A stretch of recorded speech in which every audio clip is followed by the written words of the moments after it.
If you plan to use the 3B sweep method to get all the negative items removed from your credit report so you can have a fresh start, you're going to have to file an FTC report. This is how you do it. You're going to go to identitytheft.gov. You're going to go. It's very self-explanatory, guys. If there's a credit card account, a loan, a debit card, a bank, you can literally use this to sweep anything off of your credit. Here are the options. A lot of y'all are intimidated by the FTC report, but it is so easy. We're going to get this done in no time. You're going to go to whatever account it is that you're trying to dispute. So if you have a card that you're trying to remove off of your report, you're going to click auto loan. If you have a credit card, you're going to click credit card loan. So here, just for video purposes, you're going to put in as much information as you can. The name of the company that you're trying to dispute, you're going to go here. Now for the date should always be whatever date you are doing the FTC report. So we're going to do June 2025.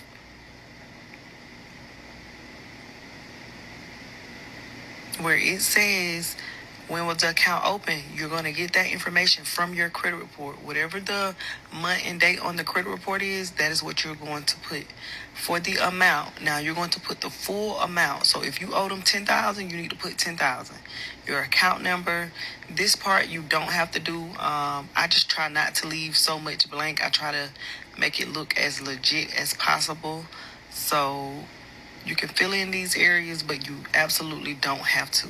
You're going to go to the next. So say you have a repo.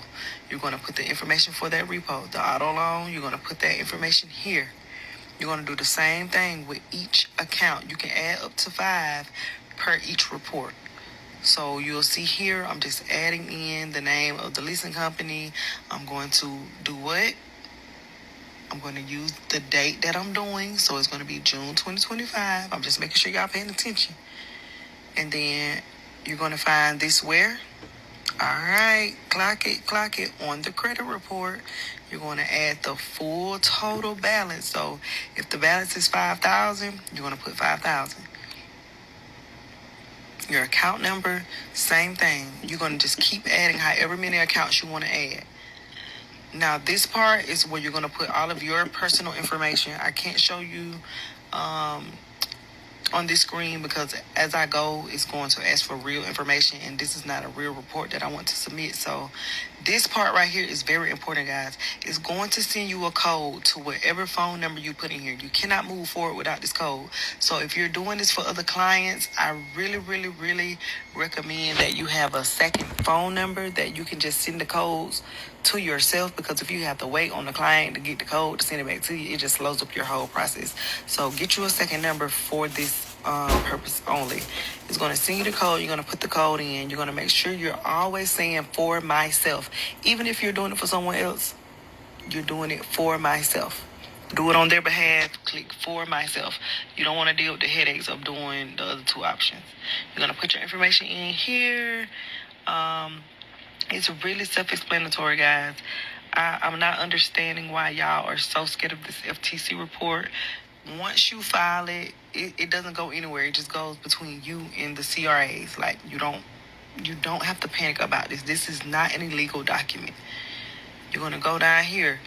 Victim of have the legal name or address changed. If you've got married since in, you can put yes, but I just always put no. Like, you have to fill out this whole page. Don't skip any details on this page. Do you know anything about the person? No. Have you reviewed a copy of a report? That actually should be yes. Have you requested a freeze? No. Police report? No. Data breach history. You're going to click yes. You're going to click a breach not listed because, y'all, there are so many breaches that you could have been a part of. Just put a breach not listed. Now, this personal statement right here, this is where you're going to add any hard inquiries that are attached to the accounts you put on the previous pages, right? And then there's also a statement. Hold on one second. For the statement, I want you to write, I am disputing the information in this FTC complaint as it appears on my credit profile. I want to validate the debt to prove it belongs to me, Jane Doe.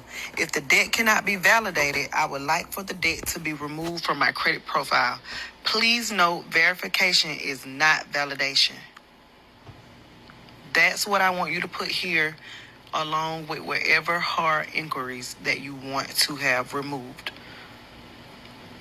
You're going to go down, you're going to submit. It's very important, you guys, that you submit this full report, because if you don't go down and check the box and click submit, your report will not be valid. So make sure you're scrolling down, you're filling out all this information, and you are hitting submit. You don't have to make an account, but you can if you would like to. You're going to take your FTC report along with your dispute letter, ID, and social, and submit it to the credit bureaus. That is how you're going to reset your credit.